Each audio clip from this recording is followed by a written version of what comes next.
کیا جاتا تھا۔ اس پہلو سے تو وہ موجود تھے، لیکن طالبان ایک سیاسی یا عسکری قوت کی حیثیت سے کیسے منظر پر آئے، اس کے لیے ذرا سرسری سا آپ کو جائزہ لینا ہوگا افغانستان کی تاریخ کے پچھلے 30-35 سالوں کا۔ افغانستان میں آپ کو معلوم ہے کئی سو سال سے ایک بادشاہی نظام چل رہا تھا، اور اکثر و بیشتر بڑا اطمینان کے ساتھ چل رہا تھا، امن کے ساتھ چل رہا تھا۔ اگرچہ افغانستان کے جو دیہی علاقے تھے ان میں رہنے والوں کی جو اکثریت، عظیم اکثریت ہے، وہ بڑی شدید مذہبی انداز کی تھی، نماز روزہ اور اس پردہ حجاب یہ ان کے کلچر میں شامل ہے۔ یوں سمجھیے کہ یہ مذہب ہونے کا پہلو بعد میں آتا ہے، ان کے کلچر کا جز ہے۔ لیکن یہ ہے کہ جو بڑے شہر تھے، خاص طور پر کابل، وہ پوری طرح ویسٹرنائز ہو چکا تھا بادشاہ کے نظام کے تحت۔ جب شاہ ظاہر شاہ آئے تھے ایک دفعہ پاکستان، ان کے ساتھ ان کی بیگم بھی تھی ملکہ، اور وہ سکرٹ پہنے ہوئے تھی، ٹانگیں ان کی ننگی تھی، تو لوگ بڑے حیران ہوئے تھے، افغانستان، افغان بادشاہ کی بیگم جو ہے، افغان ملکہ اس لباس میں۔ لیکن واقعہ یہی ہے کہ کابل جو ہے پورے طور پر ویسٹرنائز تھا، اکثر و بیشتر وہاں بھی جو لوگ نچلے طبقات میں تھے ان کے اندر ظاہر بات ہے کہ مذہب کا وہ جو کلچر ہے ان کا وہ موجود تھا۔ اس کیفیت میں ایک سڈن چینج آئی جب سردار داؤد خان نے تختہ الٹا ظاہر شاہ کا، اور ان کی لیننگز جو ہیں، رجحان جو ہیں، وہ روس کی طرف زیادہ تھے، لیکن یہ کہ وہ کوئی خالص نظریاتی کمیونسٹ نہیں تھے۔ اس کے بعد آپ کو یاد ہوگا یکے بعد دیگرے کئی قتل ہوئے، سردار داؤد کو کسی نے قتل کیا، پھر اس کو کسی اور نے قتل کیا، پھر کسی اور نے قتل کیا، اور اس کے بعد آخر میں کیا ہوا کہ روسی فوجیں اور کرمل جو تھا اس کے ساتھ روسی فوجیں آ گئی۔ تو یہ جو ایک تبدیلی ہوئی ہے اس کے خلاف جو ہے اسلامی قوتوں کی طرف سے ریزنٹمنٹ آئی، اس لیے کہ اگرچہ ان تبدیلیوں کے دوران کمیونزم جو ہے وہ کم سے کم جو شہری علاقے تھے افغانستان کے، اس میں مضبوط قدم جما چکا تھا۔ پارٹیاں دو تھیں، پرچم اور خلق، لیکن ان دونوں کے درمیان فرق وہی تھا جو رشین ریولوشن میں مولشوکس اور بولشوکس کا تھا۔ پارٹیاں دو لیکن نظریہ ایک، کمیونزم ایک، قیادتیں دو جدا، دو پارٹیاں۔ اسی طریقے سے ان کی پارٹیاں دو تھیں، آپس میں ان کا جو ہے پاور سٹرگل بھی جاری تھی، لیکن کمیونزم کے اوپر وہ بالکل جو ہے پورے متفق تھے۔ اب یہاں پاکستان میں اس کا جو رد عمل ہوا اس کو سمجھیے، جو بہت صحیح ہوا۔ ابھی جب کہ وہ ریزسٹنس شروع ہوئی تھی اور روسی فوجیں نہیں آئی تھیں، ابھی گویا کہ ایک لوکل فینومینا تھا، گویا کہ سب کچھ جو ہے وہ افغانستان کے اندر، جس کو میلٹنگ پاٹ کہتے ہیں، اسی کے اندر تھا۔ تو اس وقت بھی ظاہر بات ہے کہ کمیونزم کے خلاف مسلمانوں کے اندر اور مذہبی مزاج کے لوگوں کے اندر ایک رد عمل شروع ہوا، ریزسٹنس شروع ہوا، اور ان میں خاص طور پر کالجوں اور یونیورسٹیوں کے طلباء کا حصہ بہت زیادہ تھا۔ یہ لوگ وہ جو ہیں یا تو جماعت اسلامی کے زیر اثر تھے، اور یا زیادہ تر جو ہے الاخوان المسلمون کے زیر اثر تھے۔ انہی کے لیڈروں میں حکمت یار تھے، گل مدین حکمت یار، انہی میں احمد شاہ مسعود، اور ان دونوں کی بڑی گہری دوستی تھی، بہت گہرے ایک دوسرے کے ساتھ یہ گویا کہ کامریڈز تھے اور ساتھی تھے۔ پھر استاد ربانی، عبد الرسول سیاف، اس قسم کے لوگ، ان لوگوں نے جو ریزسٹنس موومنٹ شروع کی، تو یہاں بھٹو صاحب نے اس وقت بالکل صحیح قدم اٹھایا۔ ان میں سے بعض لوگوں کو دعوت دی، وہ آئے دارالحکومت میں، بھٹو صاحب کے مہمان رہے، ان کی پیٹھ تھپکی کہ ٹھیک ہے کرو کوشش، اور یقیناً کچھ نہ کچھ جو ہے انہیں مدد بھی دی ہوگی، لیکن یہ کہ اس کے بارے میں مجھے معلوم کچھ نہیں ہے۔ اندازہ ہے کہ جب بلایا ہے، پیٹھ تھپکی ہے، اس لیے کہ ظاہر بات ہے ان کو معلوم تھا یہ کہ اگر جو ہے یہاں پر کمیونزم آ گیا اور خاص طور پر روس اگر قابض ہو گیا تو پھر اس کا اگلا قدم پاکستان ہے۔ گویا کہ وہ جو صدیوں پرانا خواب ہے روسیوں کا، وہ زار کے زمانے کا خواب ہے کہ سائبیرین ریچ جو ہے وہ بہت ہی چاہتا تھا کہ کسی طریقے سے یہ افغانستان اور پاکستان کو رونگتے ہوئے، اور وہ جو ہے بحیرہ عرب، عریبین سی اور بحر ہند، انڈین اوشن کے گرم پانیوں تک پہنچ جائے۔ لہذا افغانستان میں قدم جم گئے تو ظاہر بات ہے کہ اس کے بعد اگلا ہدف جو ہے وہ پاکستان ہوگا۔ تو یہ صورتحال تھی کہ جس میں بھٹو صاحب نے جو قدم اٹھایا وہ بالکل صحیح تھا۔ بعد میں جب روسی فوجیں آ گئیں، اب ایک ریزسٹنس شروع ہوئی زبردست۔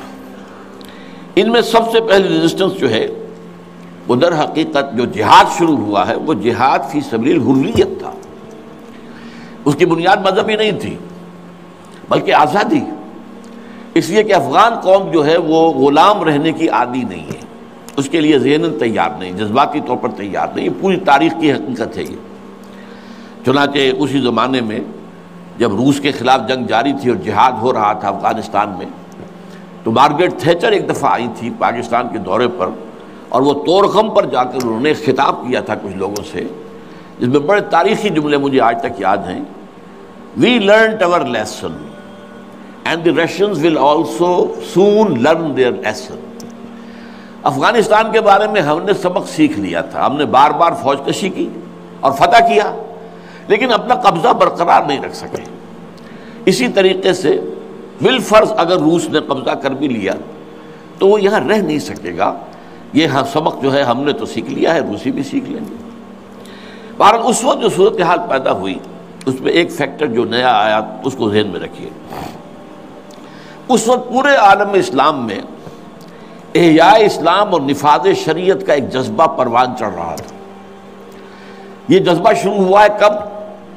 جب کہ کولونیل رول کا بستر طے ہونا شروع ہوا۔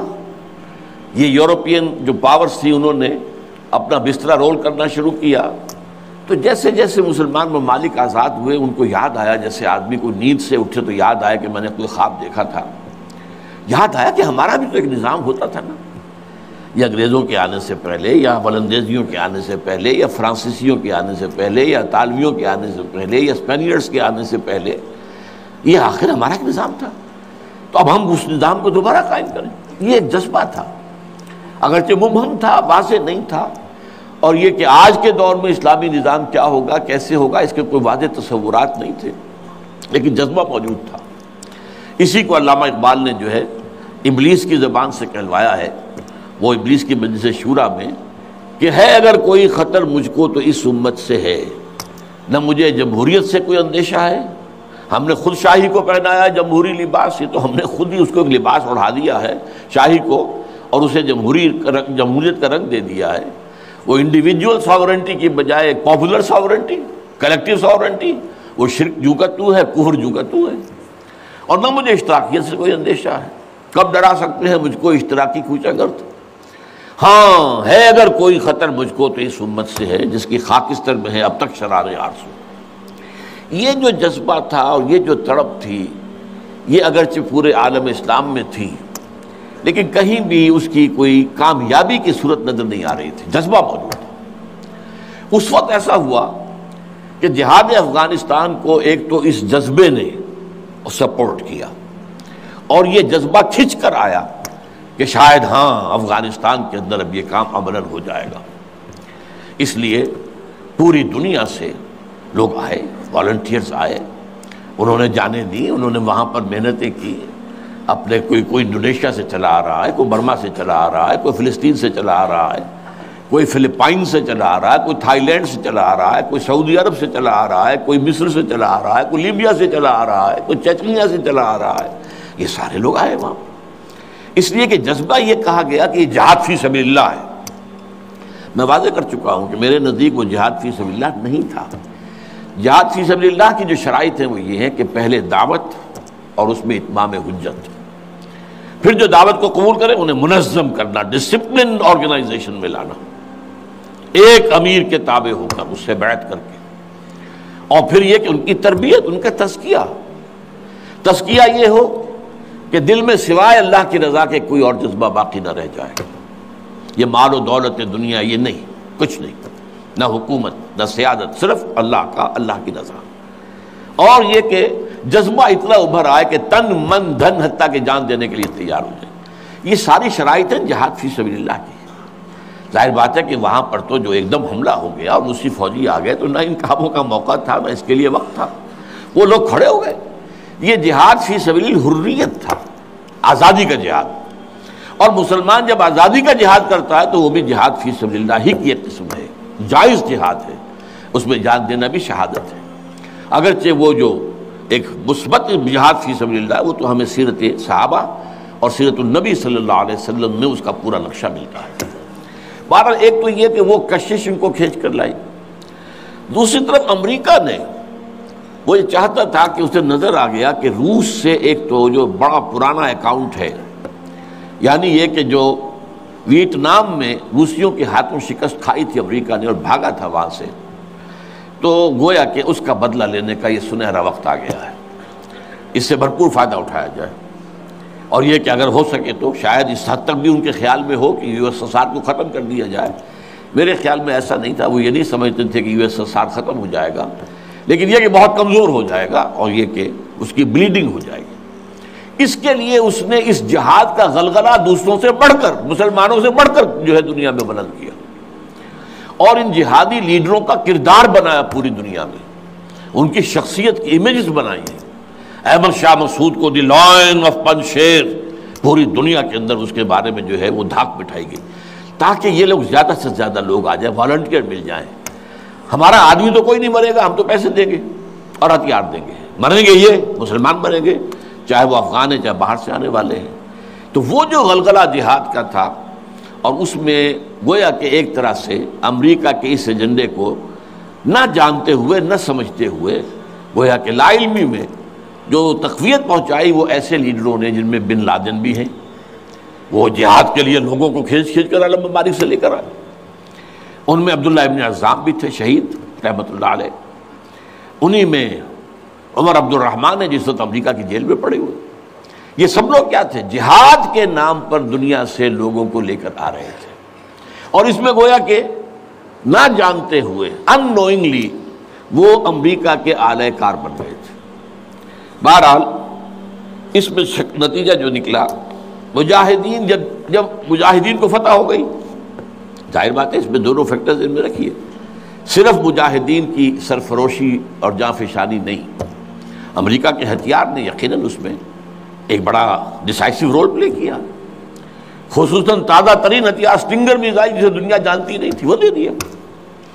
اور اصل میں جو روسی فوج جو ہے دل برداشتہ ہو کر بھاگی ہے، اس میں اسٹنگر میزائل کا بہت بڑا دخل تھا، کیونکہ ان کا سب سے بڑا ہتھیار تھا جو وہ گن شپ ہیلی کاپٹرز لے کر آتے تھے، اور وہ ظاہر بات ہے جہاں پہاڑوں کے اوپر بھی مورچے لگائے ہوئے تھے وہاں ظاہر بات ہے ٹینک تو نہیں پہنچ سکتے تھے، کوئی اور بمباری وہاں کرنا مشکل تھی، تو یہ گن شپ بڑے جہازوں سے بہت نیچے آ کر بمباری بھی ممکن نہیں تھی، تو گن شپ ہیلی کاپٹر سے جو بمباری وہ کرتے تھے، فائرنگ کرتے تھے، وہ ان کا سب سے بڑا ہتھیار تھا، اور اس کو بالکل ختم کر کے رکھ دیا اسٹنگر میزائل نے، کہ میزائل آپ نے داغا ہے تو وہ یہ نہیں ہے کہ ہدف سے اگر نہ لگے ہدف پر تو ادھر ادھر ہو جائے گا، نہیں، جدھر وہ ہدف جائے گا اس کا پیچھا کرے گا، اس کے پیچھے پیچھے جائے گا، جدھر وہ مڑے گا ادھر وہ مڑ جائے گا۔ دون مال کفر ہے سو دار، جیسے وہ کفر جو ہے جو رخ موڑ لے تم بھی رخ موڑ لو، اور وہ تباہ کر دیتا تھا کلسی پہ۔ تو یہ بہرحال جو بھی شکست ہوئی روس کو اور وہاں سے من چلا گیا، تو اس کے بعد امریکہ بھی فوری طور پر وہاں سے غائب ہو گیا۔ اس نے مجاہدین کے اندر گروپ بندی، باہمی کشاکش، یہاں تک کہ باہمی دشمنی کے بھی بیج بو دیے تھے، اور اس میں آئی ایس آئی بھی رول اس نے پلے کیا ہے۔ آئی ایس آئی یہ چاہتی تھی کہ یہاں کوئی ایک مضبوط ایسی حکومت نہ بن جائے کہ جس کو جو ہمارے پھر کنٹرول میں نہ رہے، لہذا آئی ایس آئی والوں کا جو بھی رول ہوگا نیتی سے پاکستان کے لیے۔ لیکن یہ مجھ سے ایک مجاہدین لیڈرز میں سے ایک صاحب نے خود کہا کہ ہمیں لڑوایا آئی ایس آئی نے، میں نہیں کہہ سکتا کتنی اس میں درستی ہے اور کتنی غلطی ہے، لیکن امریکہ نے یہ کیا کہ لڑا کر ان کو بجائے اس کے کہ کوئی حکومت وہاں قائم کرواتا اور آرام کے ساتھ وہاں سے رخصت ہوتا، اس حکومت کو مستحکم کر کے، جیسے کہ وہ اپنا سر توڑ زور لگا رہا ہے عراق کے اندر کہ یہاں کوئی حکومت جو ہے وہ قائم ہو جائے، مستحکم ہو جائے، پھر یہاں سے ہم رفتہ رفتہ نکلے، وہ فوراً بھاگے آپس میں وہ جو ہے دشمنی کے بیج بو کر۔ نتیجہ کیا نکلا؟ وہ جہاد فی سبیل اللہ فساد فی سبیل اللہ بدل گیا۔ وہ تباہی آئی ہے افغانستان پر جو پہلے نہیں آئی تھی، روسیوں کے ہاتھوں نہیں آئی تھی، خاص طور پر کابل میں اصل تباہی و بربادی جو خانہ جنگی سے آئی ہے۔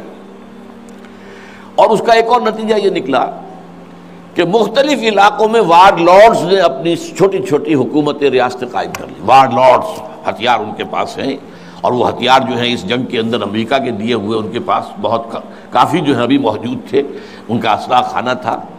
تو اپنے علاقے معین کر لیے، اور وہاں یہ ہے کہ انہوں نے ٹیکس لینے شروع کی، جگہ ٹیکس.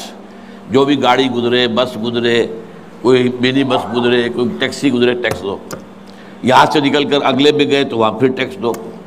وہاں سے نکل کر اگلے کوئی وار لارڈ کا علاقہ گیا، وہاں ٹیکس دو.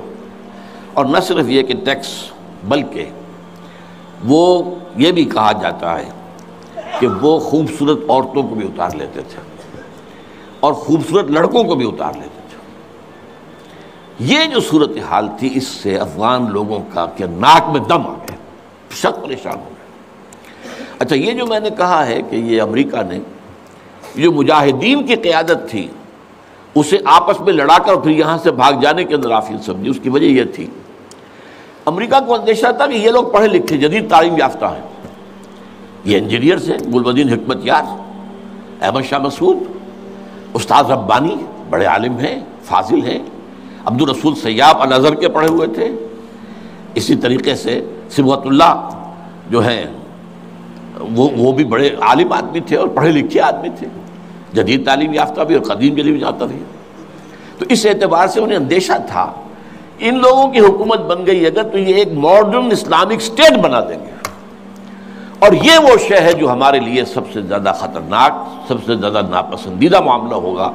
اس لیے کہ اگر واقع طرح کی ماڈرن اسلامک اسٹیٹ وجود میں آ گئی تو ہمارے نظام کا خاتمہ ہو جائے. وہ تو یہ کہ سورج طلوع ہوتا ہے تو تاریکی تو جائے گی، رات کو تو جانا ہی جانا ہے. وہ تو جب تک سورج طلوع نہیں ہوتا رات کی تاریکی ہے، یہ انہیں اندازہ تھا خوب. بہرحال اس لیے انہوں نے خاص طور پر ان کو آپس میں لڑایا بھی.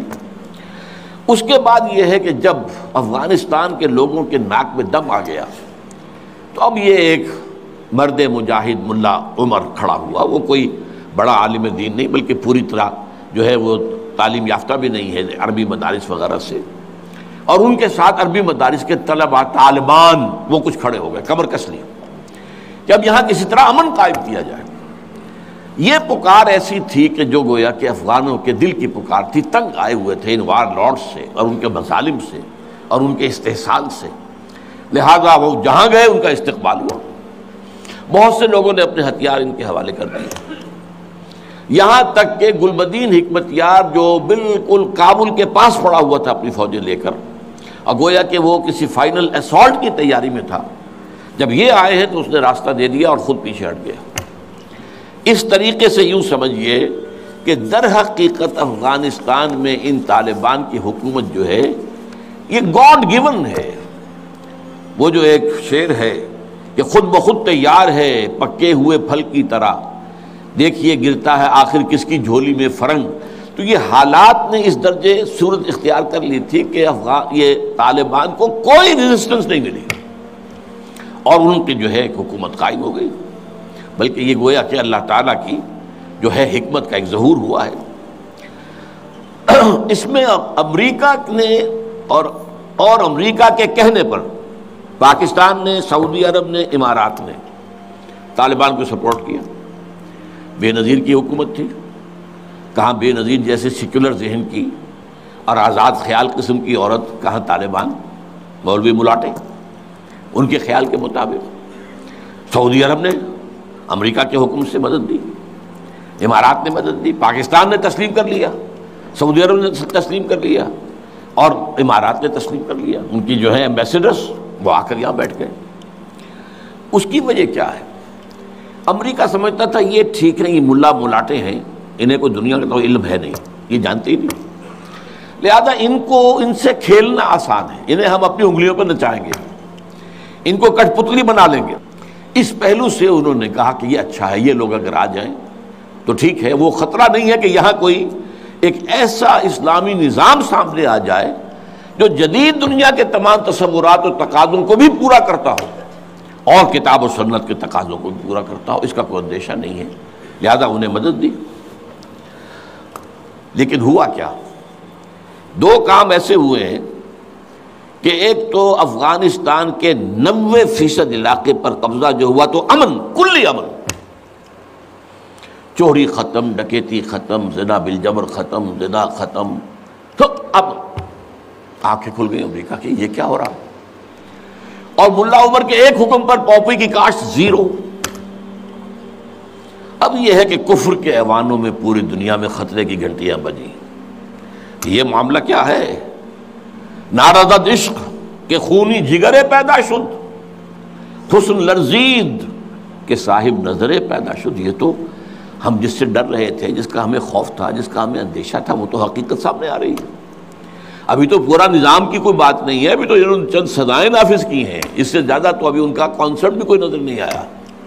ہم خود جب گئے ہیں وہاں پر، میں ایک وفد لے کر گیا ہوں، تو نہ ان کے ذہن میں کوئی سیاسی نظام کا کوئی واضح تصور تھا، نہ میں نے ان سے پوچھا آپ کی کوئی پارلیمنٹ مجلس شورا مجلس سے ملی کہ نہیں کوئی نہیں ہے، نہ کوئی معاشی نظام کا ان کے سامنے نقشہ تھا. میں نے پوچھا کہ آپ کے یہاں بینک ہیں کہ نہیں ہے، میں نے کہا آپ اپنا پیسہ کہاں رکھتے ہیں؟ ہمارے پاس پیسہ ہے ہی نہیں. مطلب یہ کہ یہ کوئی نظام کی بات تھی نہیں. لیکن یہ کہ چوری کا ہاتھ کاٹنا، زنا کی سزا دینا، رجم کرنا، قتل کے بدلے قتل علی الاعلان میدان کے اندر، اور سر جو ہے قلم کرنا یا سینے کے اندر.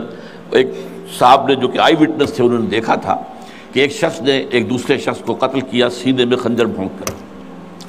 اب اس کو پکڑ کر رسیوں سے باندھ کر لا کے ڈال دیا گیا اسٹیڈیم کے اندر، کھلا اور ٹھٹ لگے ہوئے لوگوں کے دیکھ رہے ہیں. اور اس کی بیوی سے، مقتول کی بیوی کے ہاتھ میں خنجر دے کر کہا گیا بھونکو اس کے سر پہ، اس کے سینے کے اندر. اس نے کیا. اب یہ جو مناظر ہیں، ان کو دیکھنے کے بعد کیا کہیں کوئی جرم رہ جائے گا؟ جیسے کہ اس سے پہلے بھی تھا معاملہ دنیا کے سامنے کہ سعودی عرب جو ہے وہ کرائم فری ایک معاشرہ بن گیا تھا جب سے وہاں پر اسلامی جو حدود اور تعزیرات نافذ ہوئی. یہ معاملہ انہوں نے دیکھ لیا کہ یہ تو ہو گیا. تو اس اعتبار سے ان کو جو ہے اب بڑی شدید خطرے کی بات ہوئی. البتہ یہ ضرور نوٹ کر لیجئے کہ اس ابتدائی عرصے میں طالبان سے کچھ غلطیاں بھی ہوئیں. پہلی بات تو یہ کہ نہ ان کی کوئی تعلیم ہوئی تھی، نہ تربیت ہوئی تھی، نہ تنظیم ہوئی تھی، نہ کوئی ڈسپلن قائم تھا.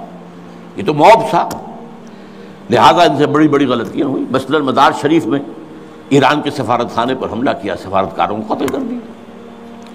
پھر یہ کہ ان کے اندر مذہبی شدت پسندی بہت تھی، کٹر حنفیت، اور اس کے اندر کچھ نہ کچھ تشدد کا ایلیمنٹ بھی.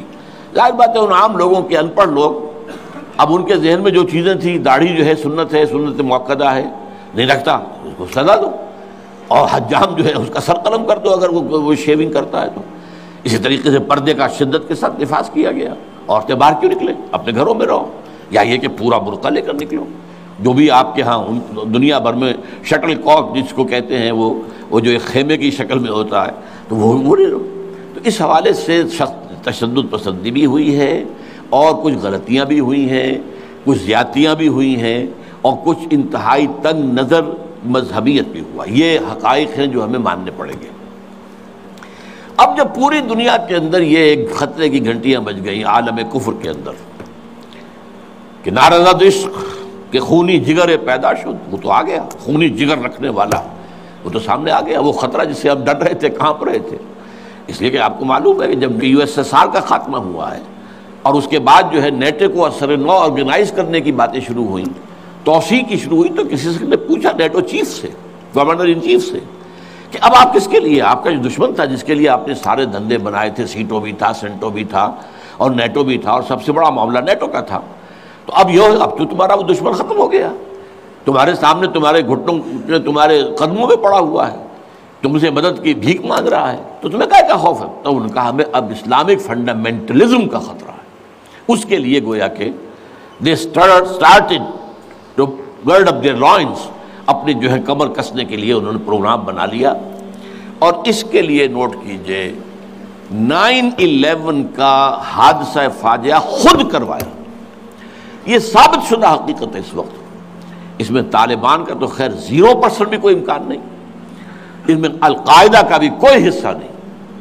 یہ ضرور معلوم ہوتا ہے کہ ان میں جن لوگوں کو انہوں نے اپنے آگے رکھ لیا تھا دنیا کو دکھانے کے لیے، کچھ نوجوان قسم کے جو پائلٹس تھے جنہوں نے چھوٹے چھوٹے جہازوں پر، چڑیوں جیسے جہازوں پر تربیت حاصل کی تھی، دکھانے کے لیے انہوں نے کیا ہے. ان میں سے کسی کا تعلق غالباً کوئی تعلق تھا جو کہ اسامہ ابن لادن کے ساتھ، جس پر کہ ان کو اس نے یہ کہہ دیا تھا کہ عنقریب ایک بہت بڑا واقعہ ہوگا. بس اس حد تک بات صحیح ہے. باقی قطعاً کوئی نہ اسامہ ابن لادن کا حصہ. یہ کروایا موساد نے، نیو کونز نے، CIA نے. کیوں کروایا؟ اس لیے کہ ان کے سامنے اب افغانستان کے اندر ایک بہت بڑی فوج کشی کرنے کے لیے ایک بہت بڑی طاقت کی ضرورت ہے، اور یہ بہت بڑی طاقت جو ہے اس کے لیے امریکہ کا جو پبلک اوپینین ہے تیار نہیں ہوگا جب تک کہ اتنا بڑا کوئی حادثہ نہ ہو جائے، اور دنیا کی بھی بڑی کولیشن نہیں بنے گی جب تک کہ اتنا بڑا کوئی حادثہ نہ ہو جائے. یہ انہوں نے خود کرایا، اس لیے کہ اس سے پہلے یہ ایک اور بات جو ہے وہ بیچ میں آ گئی ہے لیکن میں بیان کر دوں کہ یہ تو 90s کے اندر، لیٹ 90s میں بات ہو گئی تھی کہ امریکہ میں جو ٹاپ کے تھنک ٹینکس تھے وہ سوچ رہے تھے کہ 21ویں صدی میں امریکہ اس گلوب کی سپریم سپر پاور کیسے رہے، اپنی اس پوزیشن کو جو حاصل ہو گئی اس وقت اور بھی مضبوط کرے.